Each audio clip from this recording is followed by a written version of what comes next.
Hi, this is John Schinnerer, Ph.D., consultant to Pixar, award-winning author and blogger, and positive psychology expert, and I'm here with you today with the first video in the series of How Can I Be Happy? First, a magic trick to get your curiosity started. So pick a card, any card, and I will make it disappear in just a moment. First, a quick distraction. So the human brain. The human brain is comprised of about 100 billion neurons or brain cells. It's the most complex system known to us. Each one of those neurons has about 10,000 connections to other brain cells, which means there are more connections in your mind than there are stars in the universe. And that to me is an awe-inspiring fact. The fact that we can use ideas to communicate and change other people's minds and influence and create a better world is awe-inspiring to me. And then finally, be aware that there's more data coming in through your senses than that which you are aware. So there's about 4 billion bits per second coming in through your 5 senses, and you're only aware of approximately 4,000 bits per second, which means that there's a lot of room for interpretation based on your emotional state, your thoughts, and your past experiences. All right. Is your card gone? Of course it is. And here's why.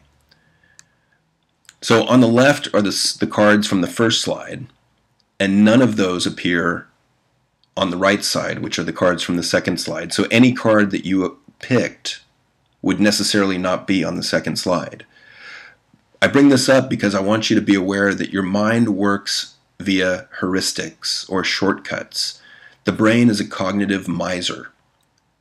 The brain is inherently lazy, and so it's always looking for shortcuts and easier ways to do things. So we believe in things like magic, and we will take shortcuts when we can save energy by doing so.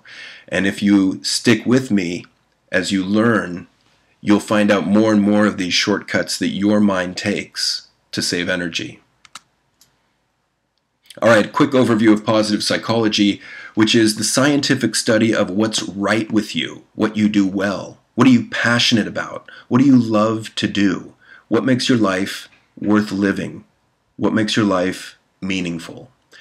And it assigns equal importance to what is good as to what is bad in us. It's not just concerned with what's good, it's also balanced with what can we do better. But the problem has been, for the past 100 years, psychology and medicine, for that fact, have focused on how we're broken and how to fix us. Much like a car. Well, we've got a flat tire, we need a new tire, and we've only focused on areas of improvement. Now we're starting to look at what we do well.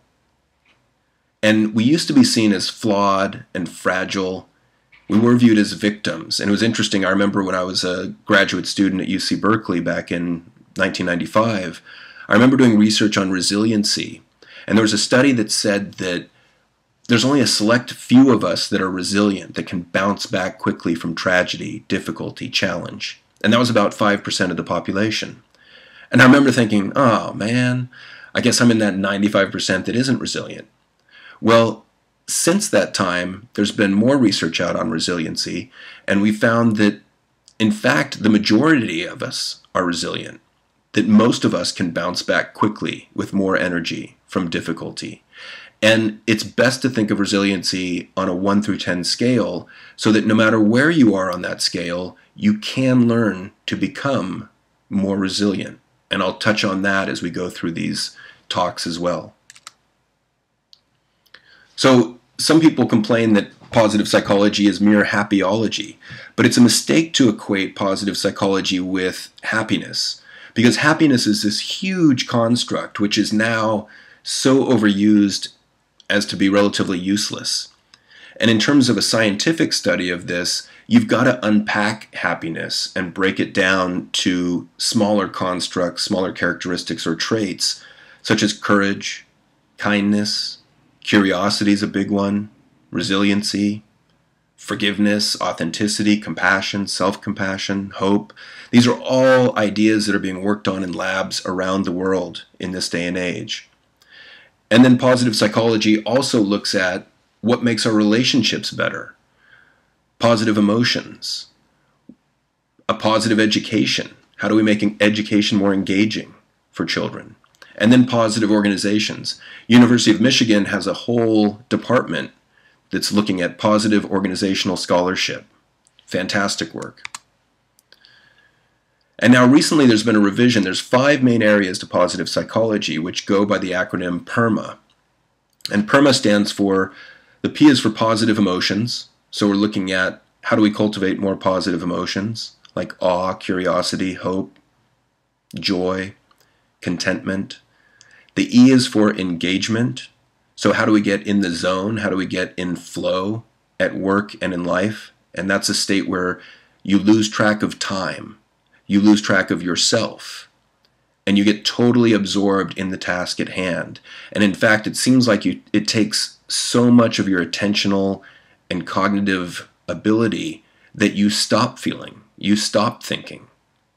And so interestingly, positive emotions are not involved in engagement. In fact, emotions as a whole are not involved in engagement because you simply stop feeling in a sense, which is not a bad place to be at times.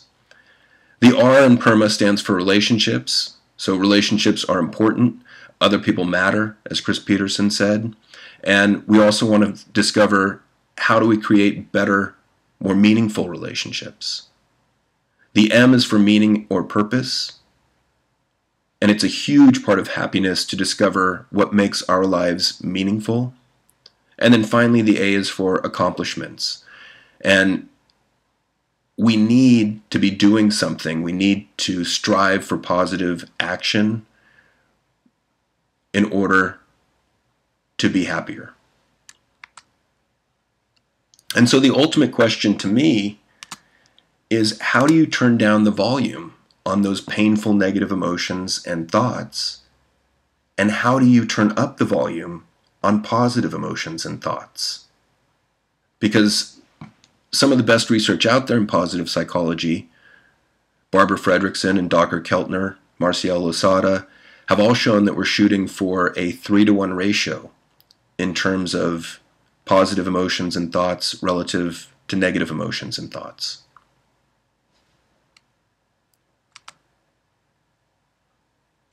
So that's all for today. For more information, please feel free to visit my websites at guidetoself.com.